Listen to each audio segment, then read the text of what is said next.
This is the High School Crossfire. Welcome back. Great thinkers speak truth about the senselessness of squabbles. Trouble Julie St. Lawrence, Safama's team. Ladies and gentlemen, I could not understand the negators when they came and told us that they are going to work on development of infrastructure. We are speaking small businesses. Small businesses contribute 80% of all the employed people in the total population. Ladies and gentlemen, this is according to ugandainvest.go.ug. What they are trying to tell us is they are going to develop infrastructure. Is the infrastructure going to enable us to employ people? How is the infrastructure going to bring to us what we need? How is the infrastructure going to bring about economic development? Ladies and gentlemen, she came and told us that they are going to promote saving. Savings when the small businesses are being charged highly.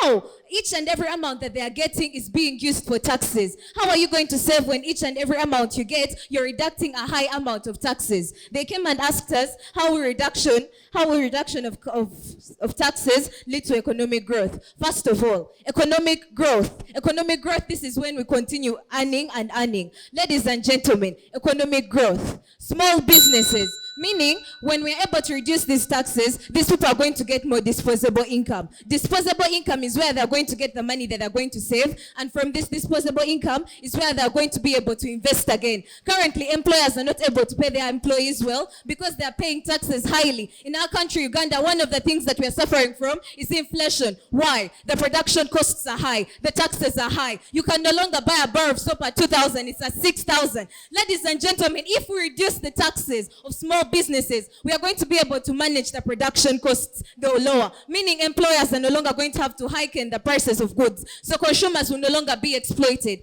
meaning economic growth is coming, and the current employees are going to be able to increase salary because their employers are having more profit margin, and the current employees will become employers. What are we doing? Economic growth and job creation. Job creation with development of infrastructure. Are roads going to employ people? Are roads going to lead to economic development? No. Ladies and gentlemen, if we reduce taxes, investors are going to come and invest in the small businesses, and the small businesses will no longer be called small businesses in years to come. That is what my first speaker came and told you. Ladies and gentlemen, we as the farmers have come and told you that there is no single way the economy of Uganda is going to develop without small businesses. Because according to www.nathanic.com, the Ugandan economy is supported mainly by micro, small, and medium-sized enterprises. I'd love to even bring it to your attention that 80% of the small businesses, that is 1.1 million small businesses in Uganda, are the ones that are contributing 80% of Uganda's GDP. How is infrastructure doing that? This is according to UNC-TAD.org. Is infrastructure anywhere?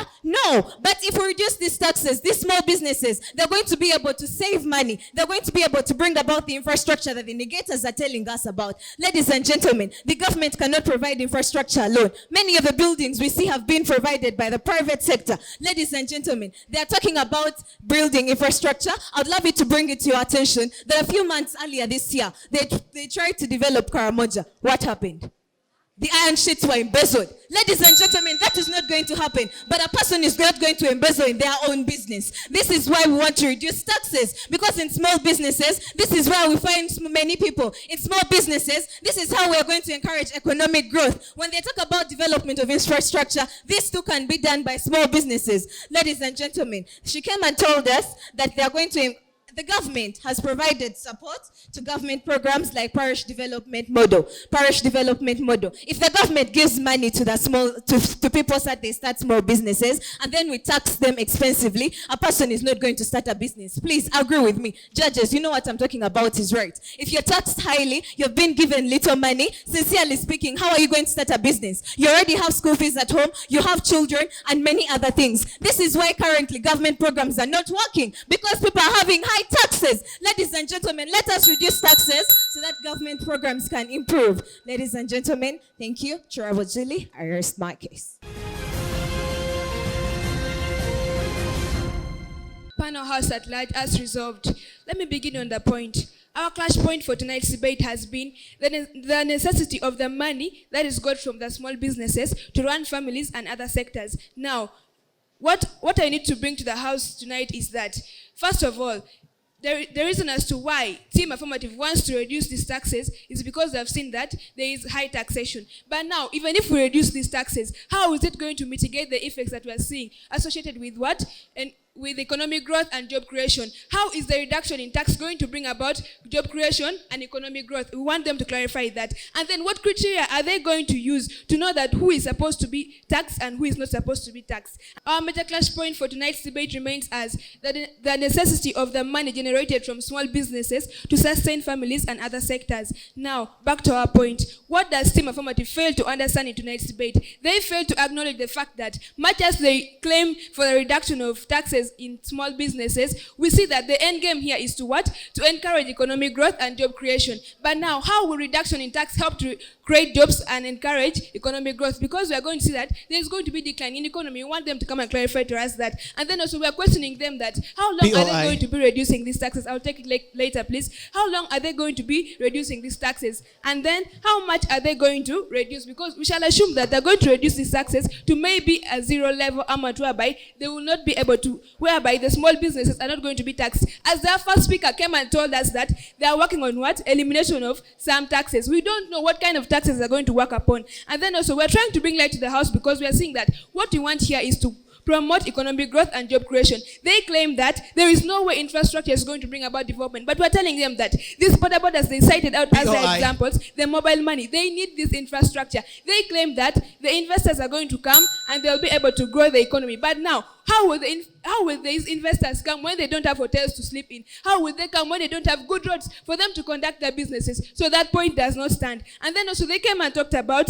that there is corruption. They link it to the iron sheets. But now we know that in Uganda, corruption is being fought. Those who were involved in the iron sheet scandal are right now in court and their cases are being worked upon. So now, and how does iron sheet relate to what we're talking about here? They don't see any point in that. And then we have the IGG, we have the State House Anti-Corruption Unit. What more do they want? And then also they claim that these small businesses is going to lead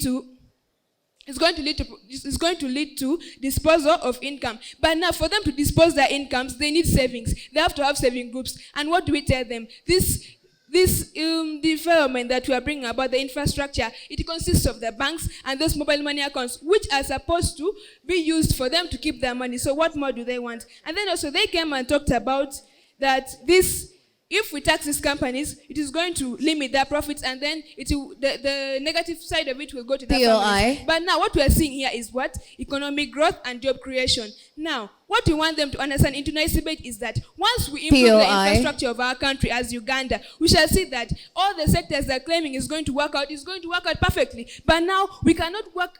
The sectors they're claiming are going to work out cannot do without infrastructure, which includes the roads, the services, the markets. Now, let's take them that they are producing their goods, yes, they're making everything. But now, what if there are no markets? Where are you going to sell those goods and who are going to buy them? We shall say that their goods are going to be left out, they get spoiled, and they don't have market. And then what kind of development are they creating? And then this infrastructure creates jobs, like the borders. They work on roads. Like these people who have their industries, they will have to use the roads for transporting their goods. I don't know what Team Affirmative has come to do in tonight's debate. And then we're telling them that the strategy we are going to use here is that we have to finance infrastructure sector because we see that it's the only sector through which we can achieve all that we want. And then we have to impact technological skills to operate in these infrastructure sectors. And by doing that, we are going to see that we are going to create jobs and we are going to encourage economic growth. And now, I want them to understand one thing. The reason as to why we are saying that even if we reduce taxes, there is not going to be any kind of improvement in the sectors as constrained in the motion